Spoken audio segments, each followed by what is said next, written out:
जब Muzan किबुत्सुजी almost मरने ही वाला था, तब वो याद करता है कि कैसे जीवन भर मौत उसका पीछा करती रही है। मुजान हमें बताता है कि जब वो पैदा नहीं हुआ था, यानी कि अपनी माँ के पेट में ही वो 3 से 4 बार मर चुका था। मतलब उसके हार्ट ने काम करना बंद कर दिया था और डॉक्टर्स ने डिक्लेयर कर दिया था कि ये मारा जा चुका है। पैदा होने के बाद जब उसे मरा हुआ घोषित कर दिया और बस उसे दफनाने के लिए ले जा रहे थे, तभी मुजान रोना शुरू कर देता है और वो बताता है कि वो शुरू से ही बहुत ज्यादा जिद्दी था। मुजान हमें बताता है कि जिस चीज का उसने अपने जीवन भर इंतजार किया, अब वो फाइनली हो चुकी है, यानी कि उसके ब्लड ने फाइनली सनलाइट को कॉन्कर कर लिया है, मतलब नेजुको की बॉडी के अंदर। इसलिए मुजान कहता है कि फाइनली वो मोमेंट आ गया था, लेकिन मैं सिर्फ अपनी एक बॉडी से अपने सपने को पूरा नहीं कर सकता। फिर मुजान को याद आती है कगाया की कही हुई बात कि जब कगाया ने कहा था कि जो भी चीज पैदा हुई है उसका मरना तय है, और मुजान बताता है कि उसे एक भी इंसान याद नहीं जिसे उसने मारा था, लेकिन भले ही वो इंसान मारे गए थे, लेकिन उनकी फीलिंग्स जिंदा थी और वो सारी फीलिंग्स मिलकर इतनी ज्यादा बढ़ गई कि उस बदले की आग ने मुजान तक को मार दिया। फिर हम देखते हैं कि मुजान की आंखों से आंसू आने लगते हैं क्योंकि सनराइज हो चुका था और मुजान ऑलमोस्ट मरने वाला था। हालांकि मुजान कहता है कि भले ही मैं मारा जाऊं, लेकिन मेरी फीलिंग्स भी अमर है, और वो अपना हाथ बढ़ाता है तांजीरो की तरफ जो कि उसकी बॉडी के अंदर ही था। मुजान अपनी पूरी विल पावर और अपना सारा ब्लड तांजीरो की बॉडी में ट्रांसफर कर देता है और मुजान मन में ही सोचता है कि अगर ये लड़का मेरे ब्लड को झेल पाया तो ये लड़का कामाडो तांजीरो अब तक का सबसे स्ट्रॉन्ग क्रीचर बन जाएगा। और यहीं पर मुजान तांजीरो के इस नए फॉर्म को नाम देता है king of all demons. Muzan बताता है कि क्योंकि नेजुको का ही ब्लड तांजीरो शेयर करता है, इसीलिए तांजीरो भी सनलाइट को झेल जाएगा, और क्योंकि तांजीरो को सन ब्रीदिंग भी आती है, इसीलिए तांजीरो को कोई भी मार नहीं पाएगा। और ये नया किंग ऑफ डीमन वो काम करेगा जो कि मुजान नहीं कर पाया, सभी डीमन स्लेयर्स को डिस्ट्रॉय करने का। जैसे ही मुजान अपनी बात को कंप्लीट करता है, तांजीरो कामाडो की आंखें खुल जाती है, जो कि अब पहले से कहीं ज्यादा डिमोनिक थी और वो पिंकिश भी हो गई थी, बिल्कुल मुजान की तरह। फिर हम देखते हैं तांजीरो के सराउंडिंग में लोगों को जो कि उसके लिए रो रहे थे। तभी एक ककुशी तांजीरो में कुछ अजीब नोटिस करता है। वो देखता है कि तांजीरो के सर पे जो ट्यूमर था अब वो जा चुका है और उसकी आंखें भी खुल चुकी है। ये देखकर वो शॉक हो जाता है। तभी एकदम से तांजीरो अपना उल्टा हाथ भी रीजनरेट कर लेता है और इस नए हाथ से वो सीधा ककुशी पर हमला कर देता है, लेकिन थैंक्स टू ग्यू अपने क्विक रिफ्लेक्सेस से वो उसे बचा लेता है। और जहाँ एक तरफ सभी लोग कंफ्यूज थे, तांजीरो एक डिमोनिक स्माइल देता है और अपनी नई पावर्स को एंजॉय करता है। हम देख सकते हैं कि तांजीरो के चेहरे पर डीमन स्लेयर मार्क अब काफी ज्यादा बढ़ गया है, ऑलमोस्ट वो उसकी नाक तक टच हो चुका है, बिल्कुल कोकोशिबो की तरह।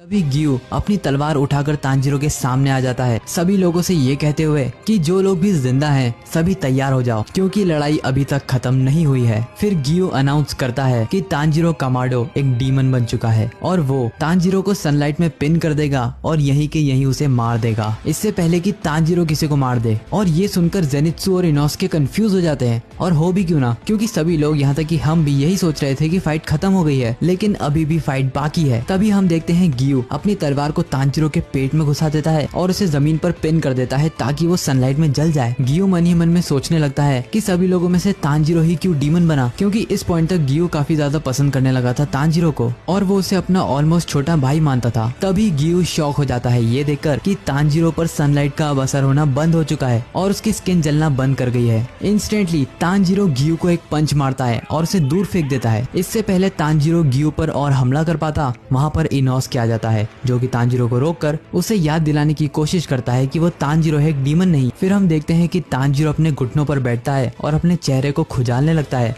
बिल्कुल ही एक डीमन की तरह, जिस पर अब तांजीरो का कोई कंट्रोल नहीं है। और हमें यह भी पता चल चुका है कि उस पर सनलाइट का भी कोई असर नहीं होता। फिर तांजीरो गुस्से में इनोस्के की तरफ देखता है और इनोस्के ये देखकर शॉक में था कि उसका बेस्ट फ्रेंड आखिर क्या बन गया है। तभी हम देखते हैं तांजीरो को जो कि पूरी स्पीड में इनोस्के की तरफ पड़ता है और इंस्टेंटली इनोस्के को याद आने लगते हैं वो सारे मोमेंट्स जो कि उसने तांजीरो और जेनित्सु के साथ बिताए थे। इनोस्के खुद से कहता है कि हम लोग बिल्कुल ही भाइयों की तरह थे और हमने डिसाइड किया था कि अगर हम में से कोई भी गलत रास्ता चुनेगा तो बाकी लोग उसे सही रास्ते पर लाएंगे। ये सोचते हुए इनोस्के तांजीरो पर हमला करता है, लेकिन तभी इनोस्के को तांजीरो की वो बातें याद आने लगती है जिसमें तांजीरो बिल्कुल ही फ्रेंडली और एक प्योर इंसान था। वो इनोस्के का पहला दोस्त था जो कि उसे बिल्कुल भाई की तरह ट्रीट करता था और इसीलिए इनोस्के की तलवार रास्ते में ही रुक जाती है। इनोस्के कहता है कि मैं कितनी भी कोशिश कर लूं या तांजीरो कितना भी बुरा हो जाए, मैं तांजीरो पर हमला नहीं कर सकता। लेकिन तभी एंड मोमेंट पर वहाँ पर एंट्री हो जाती है नेजुको की, जो कि सीधा तांजीरो से जाकर गले मिल लेती है। और तांजीरो जो कि अब डीमन बन गया है, वो नेजुको की पीठ में उसके नाखून घुसा देता है। तांजीरो नेजुको को काट लेता है, लेकिन वो उसका खून नहीं पीता। फिर नेजुको तांजीरो से माफी मांगती है हर उस चीज के लिए और हर उस दिक्कत के लिए जो कि तांजीरो ने उठाई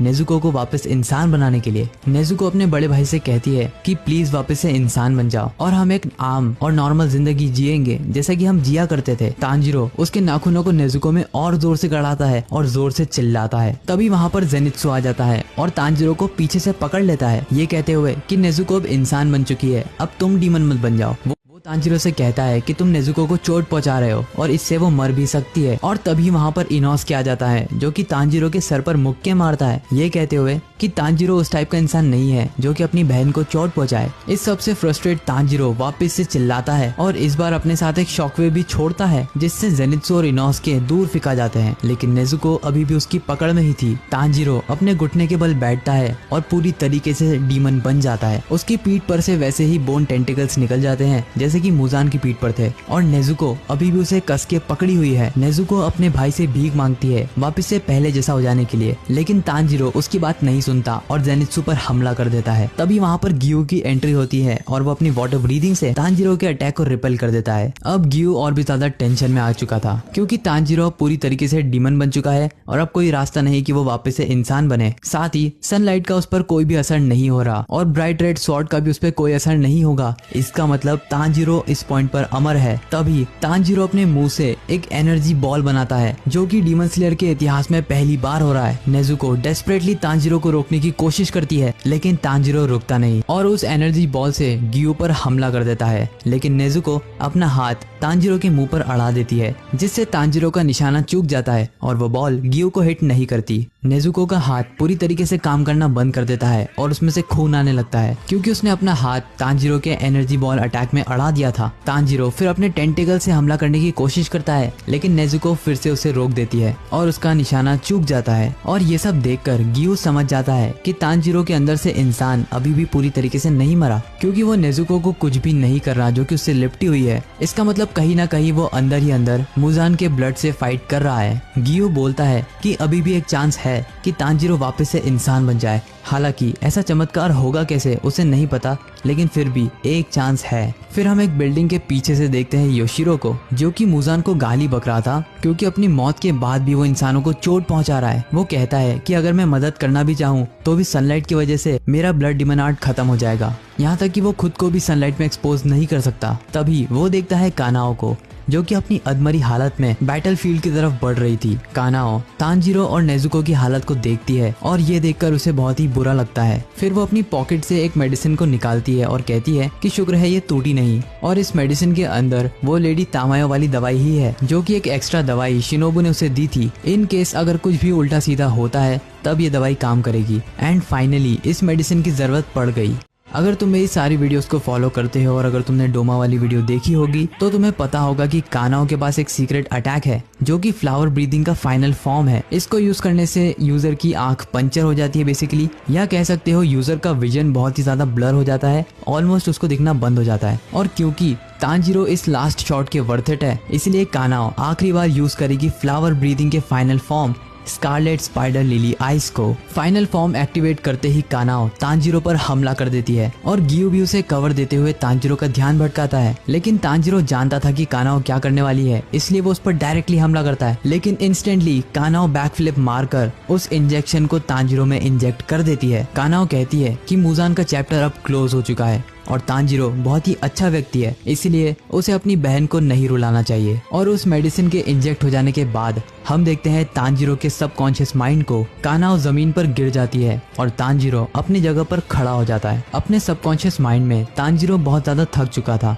और ऑलमोस्ट हार मान चुका था, इसलिए वो भगवान से प्रार्थना करता है कि प्लीज मुझे घर जाने दो। और वो अपने हाथ को ऊपर की तरफ उठाता है, लेकिन तभी उसका हाथ म्यूटेट करके मुजान की आंख में कन्वर्ट हो जाता है। एंड ऑब्वियसली ये मुजान है, जो कि तांजीरो से कहता है कि तुम्हारी फैमिली वैसे भी मर चुकी है, तो अब तुम्हारा घर नहीं तुम्हारे फैमिली मेंबर्स की लाश है, तो उसके घर जाने से कोई फायदा होगा भी नहीं। तांजीरो कहता है कि आज भी मेरी फैमिली की मेमोरीज मेरे साथ जिंदा है और जब तक मैं और नेजुको जिंदा हैं हमारी फैमिली कभी मर नहीं सकती। और क्योंकि तांजीरो पूरे टाइम अनकॉन्शियस था इसलिए मुजान उसे झूठी इन्फॉर्मेशन देता है, ये कहते हुए कि तुमने अपनी बहन को ऑलरेडी मार दिया है उस पर एनर्जी बॉल अटैक करके। तांजीरो कहता है कि तुम झूठ कह रहे हो, नेजुको अभी भी जिंदा है। और तभी हम देखते हैं कि तांजीरो के जितने भी दोस्त और शुभचिंतक थे उन सभी की सोल तांजीरो को पीछे से पुश करती है और मदद करती है मुजान से चंगुल से छूटने में। मुजान अपनी एड़ी चोटी का जोर लगा देता है, वो तांजीरो को पूरी कोशिश करता है डीमन बनाए रखने की, लेकिन तांजीरो उसकी बात नहीं सुनता। मुजान कहता है कि जब तुम डीमन बने थे तब तुमने बहुत सारे लोगों को मार दिया और इसलिए अब तुम्हें कोई भी पसंद नहीं करता। अगर तुम वापस इंसान बन गए तो कोई भी तुम्हें माफ नहीं करेगा और तुम इतना गोल्डन अपॉर्चुनिटी को छोड़ दोगे। तांजीरो कहता है कि मैं जानता हूँ एक ना एक दिन सब मुझे माफ कर देंगे और मैं स्मेल भी कर सकता हूँ कि मुझसे कोई भी गुस्सा नहीं है। गुस्से में मुजान तांजीरो को चुप कराता है और कहता है कि मेरी विल को तुम जिंदा रखोगे। वो तांजीरो को मैनिपुलेट करने की कोशिश करता है जैसा कि उसने कोकोशिबो को करा था, ये कहते हुए कि तांजीरो का डीमन स्लेयर मार्क आ चुका है, इसका मतलब वो 25 साल से ज्यादा नहीं जी सकता, तो इतनी छोटी लाइफ जीने से बेहतर है कि तुम एक डीमन बन के अमर हो जाओ। मुजान पूरी कोशिश करता है कि तांजीरो खुद के बारे में सोचे, लेकिन तांजीरो ऐसा नहीं करता।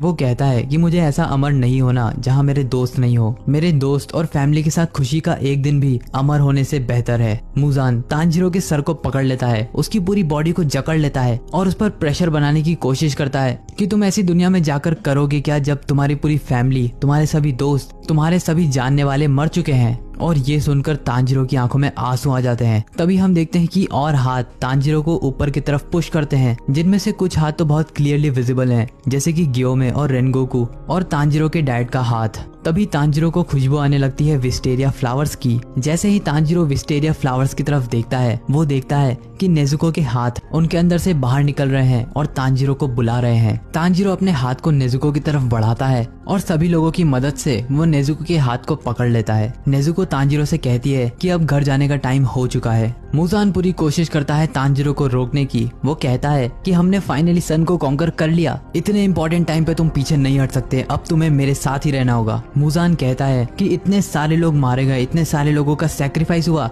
सिर्फ इसलिए ताकि तुम अच्छी लाइफ जी सको, तुम्हें खुद पर शर्म आनी चाहिए। तांजीरो कहता है कि ऐसा बिल्कुल भी नहीं है, सभी लोगों ने अपनी जान को सैक्रिफाइस किया ताकि अगली जनरेशन खुशी से जी सके, ना कि खुद के लिए। जैसे ही वहाँ से तांजीरो जाने लगता है मुजान तांजीरो से रिक्वेस्ट करने लगता है कि प्लीज रुक जाओ, लेकिन तभी नेजुको के साथ साथ इनोसुके, जेनित्सु और गियो का भी हाथ आकर तांजीरो को ऊपर खींच लेता है और इसी के साथ कई सारे ककुशी और डीमन स्लेयर्स के हाथ आकर तांजीरो को फाइनली ऊपर खींच लेते हैं और फाइनली मुजान की ग्रिप तांजीरो पर से कमजोर हो जाती है और वो तांजीरो को छोड़ देता है। फिर हम रियल वर्ल्ड में देखते हैं कि तांजीरो की आंखें खुल जाती है बिल्कुल ही नॉर्मली और अब तांजीरो एक इंसान है। वो देखता है नेजुको, गियू, जेनित्सु, इनोसुके और बाकी लोगों को, जो कि तांजीरो की आंखें खोलने पर बहुत ज्यादा ही खुश होते हैं। जैसे ही तांजीरो को होश आता है वो रो पड़ता है और अपने आसपास बैठे सभी लोगों से माफी मांगता है उन्हें हर्ट करने के लिए। और तांजीरो को नॉर्मल देखकर सभी लोग खुशी से कूद पड़ते हैं। इनोसुके उससे कहता है कि जो चोट तुमने मुझे पहुंचाई है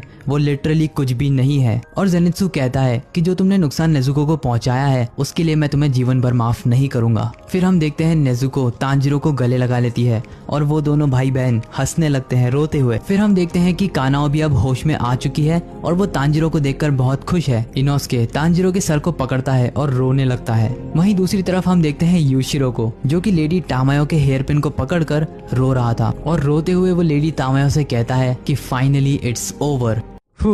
फाइनली इसके साथ ये बैटल खत्म होता है। इस घमासान बैटल के 3 महीने बाद का सीन हमें दिखाया जाता है जब तांजीरो, जेनित्सु और इनोसुके हॉस्पिटल में थे और ऑलमोस्ट रिकवर कर चुके थे। तब तांजीरो स्माइल करते हुए खिड़की से बाहर देख रहा था और उसके बेड के दूसरे कोने पर ही इनोसुके और जेनित्सु सो रहे थे। तांजीरो के ठीक बगल में ही नेजुको बैठी थी, जो कि कहती है कि ये फ्लावर्स कितने ज्यादा खूबसूरत है। फिर नेजुको तांजिरो का लेफ्ट हैंड देखती है जो कि पूरी तरीके से सिकुड़ चुका था। तांजिरो से बताता है कि वो अपने एल्बो के नीचे कुछ भी फील नहीं कर सकता। इसका मतलब उसका एक हाथ ऑलमोस्ट काम करना बंद कर चुका है। और हमें ये भी पता चलता है कि तांजिरो की राइट आंख जो कि सही दिख रही है लेकिन वो भी खराब हो चुकी है और अब उसे राइट आंख से कुछ भी नहीं दिखता। तांजिरो नेजुको से पूछता है कि उसे कैसा फील हो रहा है, जिस पर वो बताती है कि उसे बिल्कुल ही अच्छा लग रहा है और पहले से बहुत बेटर फील हो रहा है। न जाने कितनी बार माफी मांगने के बाद तांजिरो फिर से माफी मांगता है उस दिन के लिए जब उसने नेजुको पर हमला कर दिया था। नेजुको उसे डांटते हुए कहती है कि कोई फर्क नहीं पड़ता कि तांजिरो एक डीमन बना था, फर्क इस बात से पड़ता है कि एंड में सब कुछ ठीक हो गया और फाइनली अब तांजिरो एक इंसान है। फिर तांजिरो कहता है कि गियुसान ने उसे बताया था कि उन्हें बिल्कुल उम्मीद नहीं थी कि मैं वापस इंसान बन पाऊंगा। और नेजुको कहती है कि एक पॉइंट ऐसा भी आया था जब मुझे भी यही लगने लगा था, लेकिन योशिरो सान ने तांजिरो को बताया था कि वो लोग बहुत ही लकी है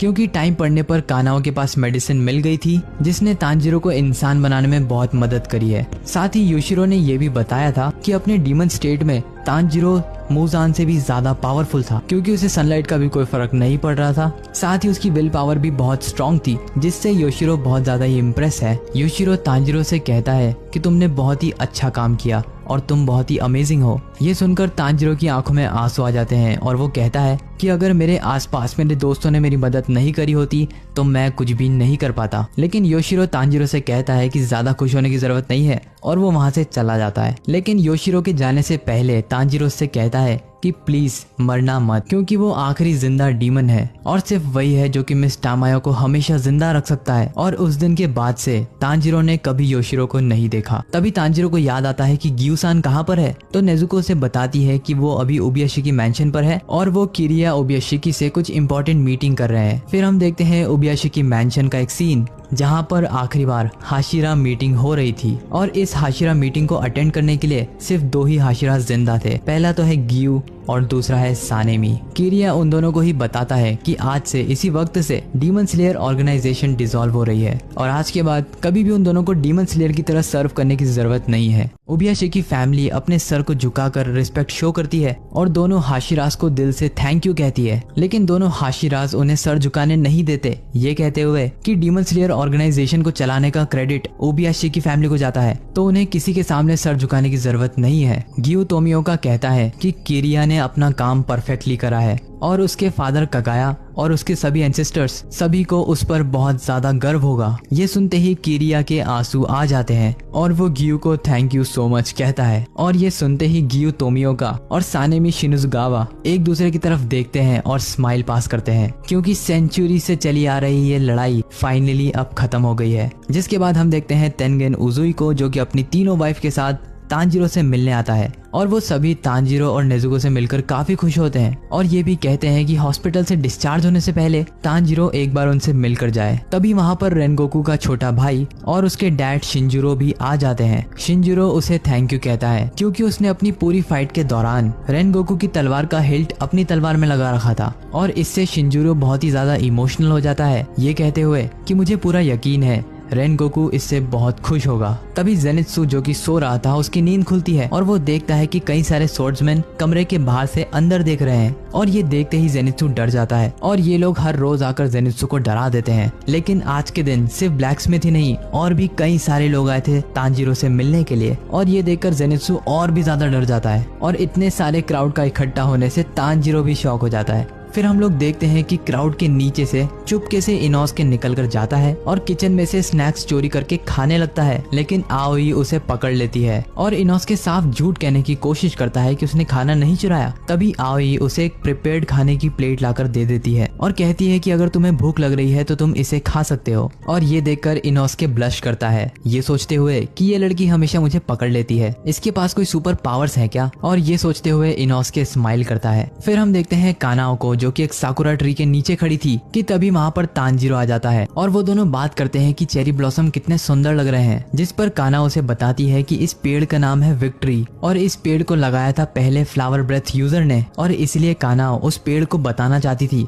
कि वो लोग फाइनली जीत चुके हैं। और इसी के साथ काना और तांजिरो दोनों ही ब्लश करते हैं। फिर तांजीरो कानाओ से पूछता है कि क्या तुम्हारी आंख पहले से बेहतर है, जिस पर वो बताती है कि वो कम्प्लीटली ब्लाइंड नहीं है, अभी भी उसे चीजें विजिबल है, तो कोई टेंशन वाली बात नहीं है, बस चीजें ब्लर दिखती है। इसी के साथ वो ये भी बताती है कि ओबेनॉय ने अपना स्नेक उसे गिफ्ट करा था उसके आखिरी टाइम पर। तभी हम देखते हैं कॉरिडोर में चलते हुए सानेमी और नेजुको आमने सामने आ जाते हैं और नेजुको उसे ग्रीट करते हुए पूछती है कि क्या तुम्हारी चोट ठीक हो गई, जिस पर सानेमी कहता है कि हाँ वो पहले से बेहतर है और वो ये भी बताता है। इसके साथ सानेमी नेजुको से सॉरी भी बोलता है क्योंकि मुजान के मरने के बाद इंस्टेंटली सानेमी बेहोश हो गया था, तो तांजीरो को रोकने में वो बिल्कुल मदद नहीं कर पाया, जिस पर जोर से हंसते हुए नेजुको कहती है कि ये तो कुछ भी नहीं, मैं तो लगभग 2 साल के लिए सो रही थी। और हंसती हुई नेजुको को देखकर सानेमी को गेन्या की याद आती है और स्माइल करते हुए सानेमी नेजुको के सर पर हाथ रखता है और कहता है अपना ध्यान रखना, और इतना कहते ही वो वहां से चला जाता है। और जेनित्सु जो कि ये सब देख रहा था वो सानेमी से बदला लेने की सोचता है। फिर हम देखते हैं एक रीयूनियन जहाँ पर तांजीरो और नेजुको मिलते हैं गियो तोमियोका और सुकोंजी से, जिसके कुछ टाइम बाद वो पूरी तरीके से ठीक हो जाते हैं और वो लोग बटरफ्लाई मैंशन को छोड़कर चले जाते हैं। तांजीरो, नेजुको, जेनित्सु और इनोस्के उन सभी लोगों की ग्रेव को विजिट करते हैं जो कि डीमन स्लेयर थे और डीमन से फाइट करने में अपनी जान गंवा चुके थे। जिसके बाद वो सभी लोग तांजीरो के पुराने घर जाते हैं और रास्ते में पूरे टाइम जेनित्सु के पास उसके मास्टर की अस्थियां भी थी, जिस पर इनोस्के पूछता है कि आखिर तुम अपने साथ ये क्या लेकर घूम रहे हो, क्या इस चीज को खाया जा सकता है। ये सुनकर जेनित्सु इनोस्के पर गुस्सा हो जाता है। फिर वो लोग मिलते हैं साबुरो से, जो बेसिकली तांजीरो के घर के पास में रहते थे या उनके पड़ोसी हैं, और वो सभी पड़ोसी से मिलकर बहुत ज्यादा ही खुश होते हैं। फिर वो चारों ही तांजीरो के पुराने घर पर पहुंचते हैं और उनके घर के जस्ट बगल में ही जो फ्लावर्स लगे थे वहां पर चारों बैठकर तांजीरो के फैमिली मेंबर्स को रिस्पेक्ट शो करते हैं। जिसके बाद इन चारों की लाइफ का एक अच्छा चैप्टर स्टार्ट हो जाता है। डीमन स्लेयर के क्रिएटर क्योयोहारो गोतोगे हमें इस पेज पर लाकर छोड़ देते हैं कि इसके बाद इस पॉइंट के बाद सभी कैरेक्टर्स अपनी जिंदगी खुशी खुशी जीते हैं और इसी के साथ डीमन स्लेयर की पूरी स्टोरी खत्म हो जाती है। हम देखते हैं एक फुल्ली मॉडर्नाइज्ड और डेवलप्ड सिटी को। ये टाइम स्किप लगभग 3 जनरेशंस के बाद का है, यानी कि 100-150 साल के आसपास। हम लोग सबसे पहले देखते हैं एक 16 साल के लड़के को जिसका नाम है कनाटा कमाडो, जो कि तांजीरो कामाडो का डायरेक्ट डिसेंडेंट है। कनाटा जो कि अपने घर में सबसे बड़ा बेटा है, वो अपने छोटे भाई सुमी हिको कमाडो को जगाने की कोशिश करता है, जो कि एक्चुअल में उसका छोटा भाई है, लेकिन वो एग्जैक्टली तांजीरो की तरह दिखता है। कनाटा अपने छोटे भाई से बोलता है कि जल्दी से उठ जाओ वरना आज तुम स्कूल के लिए लेट हो जाओगे, जिस पर सुमी हिको जो कि छोटा भाई है वो कहता है कि मैं बिल्कुल जागा हुआ हूँ, जबकि वो पूरी तरीके से नींद में था। ये सुनते ही कनाटा अकेला ही स्कूल चला जाता है क्योंकि सुमी हिको अब 15 साल का हो गया था और वो कोई बच्चा नहीं है। जिसके बाद हम लोग देखते हैं हमारे फेवरेट जेनित्सु का फ्यूचर का घर, जो कि टोक्यो में था। वैसे ये सारे इवेंट्स टोक्यो में ही हो रहे हैं, तो हाँ टोक्यो में। हम लोग देखते हैं जेनित्सु के डायरेक्ट डिसेंडेंट योशितेरु अगात्सुमा को, जो कि उसके ग्रेट ग्रैंडफादर जेनित्सु की ऑटोबायोग्राफी पढ़ रहा था। तो बेसिकली तुम लोगों को पता ही होगा कि जेनित्सु ने फाइनल फाइट में डीमन स्लेयर मार्क अनलॉक नहीं करा था, तो वो 25 साल से ज्यादा जिया था और इसी वजह से उसने खुद के ऊपर एक ऑटोबायोग्राफी लिखी थी, जिसमें उसने खुद को प्रोटैगनिस्ट बनाकर जितने भी डीमन से रिलेटेड इवेंट्स हुए हैं उन सभी को उस बुक में लिखा है। फिर योशितेरु जो कि जेनित्सु का ग्रेट ग्रैंडसन है, वो उस ऑटोबायोग्राफी को पढ़कर खत्म करता है और रोने लगता है क्योंकि उसने अभी अभी फाइनल फाइट खत्म करी थी मुजान के साथ, और फाइनल फाइट के दौरान जितने लोग मरे थे शायद उसकी वजह से वो काफी ज्यादा इमोशनल हो गया था। और तभी उसकी बड़ी बहन तोको आकर उसे लात मार देती है और उसके छोटे भाई से बोलती है कि तुम अपने दादाजी की झूठी कहानी को फिर से पढ़ रहे हो, क्या तुम्हें इतनी छोटी सी चीज समझ में नहीं आती कि डीमन जैसी कोई चीज नहीं होती। तो यहाँ पर हम लोग देख सकते हैं कितनी बड़ी आयरनी हो रही है। जेनित्सु की ग्रेट ग्रैंड डॉटर को यकीन ही नहीं है कि ऐसा कुछ हो भी सकता है, लेकिन हमें यहाँ पर एक बहुत ही कमाल की चीज पता चलती है कि फाइनल फाइट के बाद जेनित्सु और नेजुको दोनों की शादी हो जाती है और उन्हीं के डिसेंडेंट्स हैं ये दोनों, योशितेरु और तोको। और कोई भी तोको को देखकर बता सकता है कि वो एग्जैक्टली नेजुको जैसी दिखती है। फिर तोको अपने छोटे भाई योशितेरु को डांटते हुए बोलती है कि उसे पढ़ाई पर ध्यान देना चाहिए और ये सब फालतू की चीजों में दिमाग नहीं लगाना चाहिए। फिर योशितेरु और तोको दोनों अपने हाई स्कूल जाते हैं, जहाँ पर रास्ते में योशितेरु सोचता है कि हमारे घर में सारी लड़कियां बहुत ही ज्यादा शांत और काम नेचर की है, लेकिन तोको बहुत ज्यादा ही गुस्सैल है। फिर तोको अपने फोन में न्यूज देखती है और वो अपने फोन में न्यूज में देखती है कि फाइनली तेन्मा उजुई ने जिम्नास्टिक्स में जापान के लिए गोल्ड मेडल जीत लिया है और तोको उसे बहुत ही ज्यादा एडमायर करती है। बिल्कुल वैसे यार जैसे आजकल की लड़कियां के पॉप को एडमायर करती है। वैसे मुझे बताने की जरूरत तो नहीं है कि तेन्मा उजुई किसका डिसेंडेंट है। ऑब्वियसली यार फ्लैशी चैड तेनगिन उजुई का डिसेंडेंट है।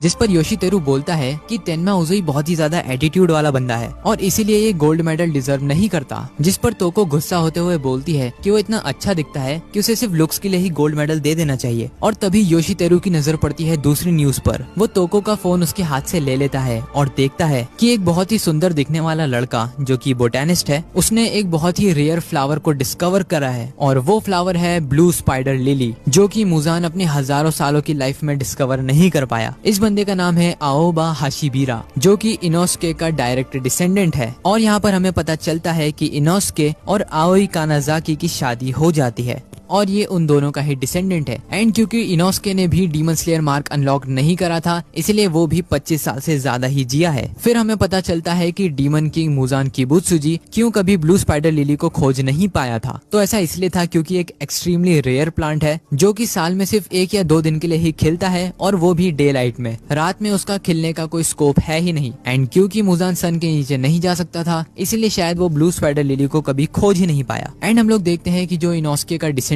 है, उसने गलती से ब्लू स्पाइडर लिली को हैंडल करने में कोई गलती कर दी, जिस वजह से उसे मीडिया के सामने आकर सॉरी बोलना पड़ा और बहुत ज्यादा क्रिटिसिज्म का सामना भी करना पड़ा। ये देखकर योशितेरू पूरी तरीके से घबरा जाता है क्योंकि उसे लगा था कि इतनी सुंदर ये एक लड़की है। जिस पर उसकी बहन तोको उसे डांटते हुए बोलती है कि वो कोई लड़की नहीं है, वो लड़का है। और ये सुनते ही वो शॉक हो जाता है और इससे हमें पता चलता है कि योशितेरू भी अपने ग्रेट ग्रैंडफादर जेनित्सु की तरह ही परवर्ट है। फिर तोको और योशितेरू आगे बढ़ते हैं अपने हाई स्कूल की तरफ एंड उन्हें रास्ते में 2 क्यूट से ट्विंस दिखते हैं जो कि रिजेंबल कर रहे थे मुइचिरो तोकितो और उसके भाई को। उन दोनों ट्विंस ने जो ब्लैंकेट्स ओढ़ रखी थी वो भी एग्जैक्टली टोकितो ट्विंस की तरह ही थी। तभी योशितेरू के पास से 2 सुंदर लड़कियां निकलती हैं, जिन्हें देखकर उसका दिल गार्डन गार्डन हो जाता है। और वो 2 लड़कियां रिजेंबल कर रही थी शिनोबू और उसकी बड़ी बहन को। योशितेरू कहता है कि मैं जानता हूँ कि ये दोनों शिकरी गर्ल्स स्कूल से हैं, जिस पर उसकी बहन तोको बोलती है कि वो बहुत ज्यादा क्रीपी है। लेकिन तोको जैसे ही तांजिरो की डिसेंडेंट तनाका को देखती है, वो बहुत ज्यादा खुश होकर उसके पास चली जाती है और कनाता को बताती है कि आज वो कितना ज्यादा क्यूट लग रहा है। तो यहाँ पर देखकर तो ऐसा ही लग रहा है कि ये दोनों कपल्स हैं, लेकिन मुझे यहाँ पर दिक्कत ये लग रही है कि इन दोनों के ग्रेट ग्रैंड फादर और ग्रेट ग्रैंड मदर्स रियल भाई बहन रह चुके हैं, तो शायद ये बात इन दोनों को ना पता हो। खैर, योशितेरू यहाँ पर गुस्से में बोलता है कि वो काला जादू सीख रहा है, तो कनाता की भलाई इसी में है कि वो थोड़ा बच कर रहे, जिस पर तोको उसे डांट देती है। फिर ये तीनों अपने हाई स्कूल के रास्ते पर निकल पड़ते हैं और पास ही में एक किंडरगार्टन को देखते हैं, जहाँ पर एक बहुत ही बड़ा और बॉडी बिल्डर इंसान बच्चों को संभाल रहा था और ये बंदा द बीस्ट स्टोन हाशिरा ग्योमे को रिप्रेजेंट कर रहा था। योशितेरू यहाँ पर बोलता है कि ये बंदा इस जॉब में बिल्कुल ही अजीब लग रहा है, ये इतना बड़ा है कि इसे बॉडी बिल्डिंग में होना चाहिए, ना कि छोटे छोटे बच्चों को संभालना चाहिए। फिर तोको कनाता से पूछती है कि अगर आज शाम वो फ्री है तो वो दोनों कहीं खाने बाहर जा सकते हैं, क्योंकि रास्ते में उसने एक बहुत ही अच्छा रेस्टोरेंट देखा है और वो रेस्टोरेंट 2 कपल्स चलाते हैं, जिसमें लड़की के बाल पिंक है और लड़का काफी अजीब है और उसकी आंखें भी 2 अलग अलग कलर्स की है। और यहाँ पर बात हो रही थी दी हाशिरा कपल्स ओबोनोई और मित्सुरी की। वैसे अगर तुम लोगों ने मुजान की फाइनल फाइट देखी होगी तो तुम्हें पता होगा कि ये दोनों जब मारे जाते हैं तब ओबोनोई और मित्सुरी दोनों की ही आखिरी विश होती है कि वो वापस से जन्म ले और वापस से कपल्स बने, लेकिन इस बार अच्छी और पीसफुल लाइफ जिए, जो कि फ्यूचर में हम लोग देख सकते हैं सच हो चुका है। फिर हम लोग तांजिरो के फ्यूचर घर को देखते हैं, जहाँ पर सुमिहिको की नींद खुल जाती है और वो देखता है कि वो स्कूल के लिए बहुत ज्यादा ही लेट हो चुका है। तो वो फटाफट से स्कूल के लिए तैयार होता है और अपनी अपार्टमेंट की खिड़की से कूद पड़ता है। एंड यहाँ पर हमें पता चलता है कि सुमिहिको कितना कमाल का एथलीट है। वो लोगों के घरों से होते हुए और दौड़ते हुए अपने स्कूल जाने लगता है और रास्ते में वो एक घर के बीच से निकल जाता है, जिस घर में 2 बूढ़े इंसान चेस खेल रहे थे। और ये 2 बूढ़े और कोई नहीं, फॉर्मर थंडर हाशिरा और फॉर्मर वाटर हाशिरा उरोकोडाकी थे। मतलब ऑब्वियसली उनकी रिजेम्बलेंस थी, वो थोड़ी होंगे। तभी फॉर्मर थंडर हाशिरा उस छोटे बच्चे पर चिल्लाता है कि तुम रोज के रोज यहाँ से निकलते हो और इस बात की शिकायत मैं तुम्हारे घर में करूंगा। फिर उन्हीं दोनों बूढ़ों के घर पे टीवी में एक न्यूज चल रही थी कि कैसे एक उबियाशिकी नाम के बंदे ने जापान के सबसे बूढ़े इंसान का रिकॉर्ड अपने सर ले लिया है। एंड यहाँ पर बात हो रही थी कगाया उबियाशिकी के बेटे की, जिसकी उम्र 100 साल से भी ज्यादा है। एंड ये एक बहुत ही कमाल का प्रूफ है कि जो उबियाशिकी फैमिली पर कर्ज था कि वो लोग 30 साल से ज्यादा जिंदा नहीं रह पाएंगे, वो फाइनली ब्रोक हो चुका है।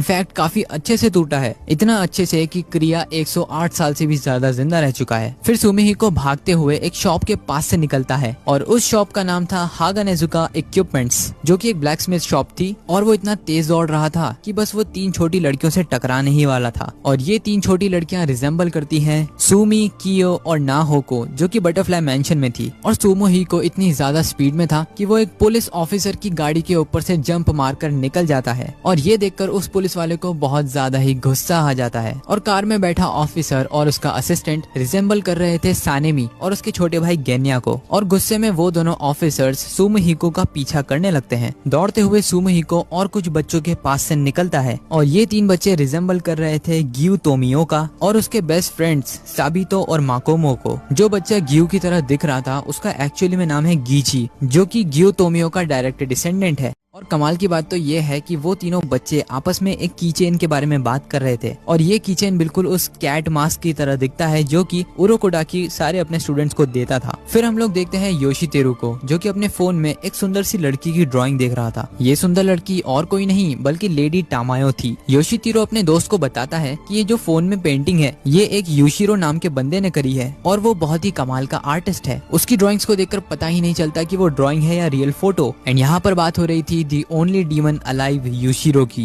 एक्चुअली में तांजीरो ने आखिरी बार यूशिरो से बोला था कि प्लीज वो हमेशा जिंदा रहे, क्योंकि सिर्फ तुम ही हो जो कि लेडी टामायो को अपनी मेमोरीज में जिंदा रख सकते हो। और यही वो कारण था कि यूशिरो नहीं मरता है और खुद को एज अ आर्टिस्ट आइडेंटिफाई करता है। फिर हम लोग देखते हैं सुमिहिको को, जो कि अपनी स्कूल की तरफ और तेजी से भागता है। एंड तभी वहाँ पर तोजुरो नाम का उसका दोस्त आ जाता है, जो कि रिजेंबल कर रहा था रेनगोकू को। हालांकि वो रेनगोकू का ही ब्लड है, क्योंकि वो रेनगोकू के छोटे भाई का डिसेंडेंट है। तोजुरो और सुमिहिको दोनों ही स्कूल की तरफ बढ़ने लगते हैं। सुमिहिको यहाँ पर बोलता है कि मुझे तो यकीन ही नहीं हो रहा कि तुम भी लेट हो, जिस पर कोजिरो बोलता है कि मैं कल रात 4 बजे तक जागा था और प्रैक्टिस कर रहा था और इसीलिए आज सुबह मेरी नींद खुली ही नहीं। वो तो मेरे डैड ने मुझे चांटा मारकर उठा दिया, वरना मैं तो उठता भी नहीं। एंड इस बंदे से बिल्कुल रेनगोकू वाली एनर्जी वाली वाइब्स आ रही है। तभी वहाँ पर पुलिस की कार आ जाती है, जिसमें ऑफिसर सुमिहिको को बोलता है कि रुक जाओ लड़के, लेकिन वो दोनों रुकने की जगह अपनी स्पीड को और भी ज्यादा बढ़ा देते हैं। फिर क्योजिरो बोलता है कि तुम्हें केंडो क्लब को ज्वाइन करना चाहिए। मुझे पूरा यकीन है जैसे ही तुम उस क्लब को ज्वाइन करोगे तुम उसके टॉप प्लेयर बन जाओगे, क्योंकि तुम एथलेटिक्स में सबसे टॉप पर हो। जिस पर सुमिहिको मना कर देता है, क्योंकि वो नहीं चाहता था कि क्लब की वजह से उसके सोने के टाइम में कोई रुकावट आए। पुलिस ऑफिसर बार बार हॉर्न बजाते हैं और उन्हें चिल्लाकर रोकने की कोशिश करते हैं, लेकिन वो दोनों बच्चे आपस में इतने मगन थे कि वो दोनों पुलिस ऑफिसर्स को सुनते भी नहीं है। तभी वो दोनों अपने स्कूल पहुंच जाते हैं और एक टीचर, जो कि बिल्कुल ही डीमन स्लेयर मुराता की तरह दिख रहा था, वो टीचर चिल्लाते हुए बोलता है कि जल्दी से गेट्स लगा दो, उन दोनों बच्चों को स्कूल के अंदर आने मत देना। जिस पर सुमिहिको बोलता है कि हम दोनों आराम से क्रॉस कर लेंगे और क्योजिरो बोलता है बिल्कुल सही कहा। और टीचर के गेट लगा देने के बाद भी उस गेट के ऊपर से दोनों जंप कर कर अंदर चले जाते हैं। और तभी वो दोनों पुलिस ऑफिसर्स की गाड़ी रुकती है और वो दोनों मुराता जैसे दिखने वाले टीचर को रोकते हैं और बोलते हैं कि हमें आपसे कुछ बात करनी है। एंड यहाँ पर हमें क्लासिक सानेमी का गुस्से वाला फेस देखने को मिलता है। फिर एक सीन शिफ्ट होता है इनोस्के के डिसेंडेंट पर, जो कि मन ही मन सोच रहा था कि मुझे सिटी में रहना बिल्कुल पसंद नहीं है, कितना अच्छा होता अगर मैं माउंटेन्स में अकेला रहता। फिर एक फोन कॉल जाता है तांजीरो के फ्यूचर घर में, जहाँ पर सुमिहिको की मॉम उस फोन को उठाती है और दूसरी तरफ से स्कूल के टीचर्स उन्हें समझाते हैं कि उन्हें अपने बेटे को डांटना चाहिए, वो बहुत ज्यादा ही मस्तीखोर है, और उन्हें बताते हैं आज के इंसिडेंट के बारे में। यहाँ पर सुमिहिको की मॉम उन सभी से माफी मांगती है एंड उनके साइड ही में लगी दीवार पर जितनी भी फोटोज लगी थी हमें उनका क्लोजअप देखने को मिलता है। हम देखते हैं कि उन फोटोज के नीचे एक कटाना रखी थी जिसमें रेनगोकू का हिल्ट भी लगा हुआ था, और ये ब्लैक नेचर इन स्वॉर्ड और किसी की नहीं बल्कि तांजीरो कामाडो की थी। उस ब्लेड के जस्ट ऊपर एक फोटो लगी हुई थी